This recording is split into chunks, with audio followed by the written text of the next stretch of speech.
Chengalpattu Ganapathi theatre பகுதியில் பொதுமக்களை அச்சுறுத்தும் வகையில் பட்டா கத்தியுடன் வலம் வரும் இளைஞர்களின் சிசிடிவி காட்சிகள் வெளியாகியுள்ளன.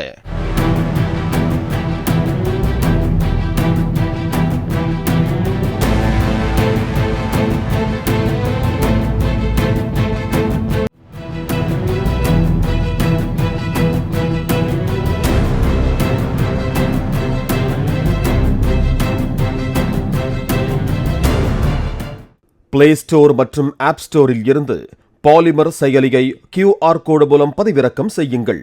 செய்திகளை உடனுக்குடன் பெறுங்கள்.